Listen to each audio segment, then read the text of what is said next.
Secretaries, HODs, secretaries conference జరుపుకోవడం జరుగుతాం. గౌరవ ముఖ్యమంత్రి గారి ఆదేశాల ప్రకారం ప్రతి నెలకు ఒకసారి మనం రాష్ట్ర స్థాయిలో ఈ సెక్రటరీస్ హెచ్ఓడీస్ మీటింగ్, అది కూడా ఏంటంటే డిస్ట్రిక్ట్ లెవెల్లో కలెక్టర్స్ కూడా జాయిన్ అవుతారు, అలాగే డివిజనల్ లెవెల్లో ఆర్టీఓస్, ఇతర డివిజనల్ లెవెల్ ఆఫీసర్స్ జాయిన్ అవుతారు, గ్రామ్స్ వాళ్ళ వార్డుకు సంబంధించిన ఎంప్లాయీస్ అందరూ కూడా జాయిన్ అవుతారు. అంటే రాష్ట్రంలో మనం వివిధ శాఖల యొక్క ప్రగతి సాధిస్తున్నామనేది ప్రత్యేకంగా గౌరవ ముఖ్యమంత్రి గారు ఆదేశించారు. అందులో భాగంగానే మనం గౌరవనీయులు deputy chief minister Pawan Kalyan garu, సహచర మంత్రివర్గ సభ్యులు, అదే సమయంలో all secretaries, government chief secretary గారు,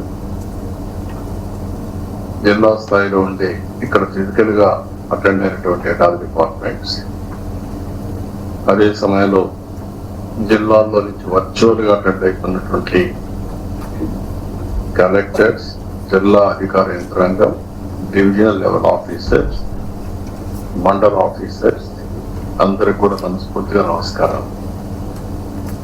ఈరోజు మనందరం కూడా నెలవారీగా ఒకసారి సమీక్ష చేసుకోవాలి.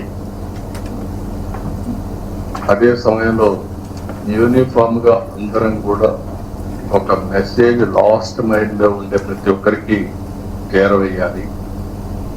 అందరూ సమిష్టిగా కలెక్టివ్ గా పనిచేయాలనే ఉద్దేశంతో మనం ఈ కార్యక్రమాన్ని తీసుకున్నాం. కాదు, అలాంటిది 3 నెలలకు ఒకసారి విధిగా కలెక్టర్స్ కాన్ఫరెన్స్ పెట్టుకుంటున్నాం. ఎవ్రీ మంత్ 2 సార్లు క్యాబినెట్ మీటింగ్లు పెట్టుకుంటున్నాం. అదే సమయంలో ఇక్కడ మనం క్లియర్ చేసిన తర్వాత పర్ఫెక్ట్ ఎగ్జిక్యూషన్ రావాలంటే జిల్లా లెవెల్లో కూడా ఇదే స్పిరిట్ లో కలెక్టర్స్ పనిచేయాలి, జిల్లా ఇన్ఛార్జ్ మంత్రులు పనిచేయాల్సిన అవసరం ఉంది. దావోస్ లో ఈసారి ప్రధానంగా చర్చించిన విషయం technology. Through AI $1 trillion of economy. Davos మొత్తం ఎనర్జీ ట్రాన్సిషన్.